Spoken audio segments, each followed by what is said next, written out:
Hey guys, ഒരു സിനിമയ്ക്ക് പോയാലോ?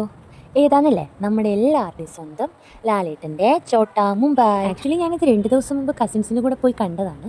എന്നാലും രണ്ടാമത് ഫ്രണ്ട്സിൻ്റെ കൂടെ ഒന്നുകൂടി കാണാമെന്ന് വെച്ചു. അപ്പോൾ ഞാനും ശ്രീലക്ഷ്മി ചേച്ചിയും കൂടി ഹോസ്റ്റലിൽ നിന്ന് ഫുഡൊക്കെ കഴിച്ച് നേരെ തൃപ്പൂണിത്തുറ സ്റ്റാൻഡിലേക്ക് നടന്നു. അവിടെ നിന്ന് ഒരു ഓട്ടോ പിടിച്ച് ഞങ്ങൾ തൃപ്പൂണിത്തുറ മെട്രോ സ്റ്റേഷനിലെത്തി.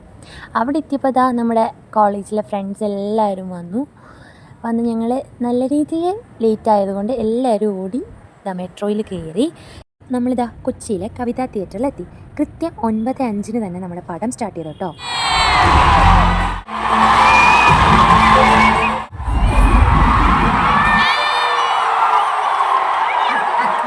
നമ്മൾ പടമൊക്കെ കണ്ട് അടിച്ചു പൊളിച്ചു. തിയേറ്റർ ഫുൾ വൈബായിരുന്നു. പിന്നെ നമ്മളൊരു ഊബർ വിളിച്ചിട്ട് നേരെ തൃപ്പൂണിത്തുറ ഹോസ്റ്റലിലേക്ക് പോവാണ്. അപ്പോൾ അത്രയേ ഉള്ളൂ ഗായ്സ്. Bye.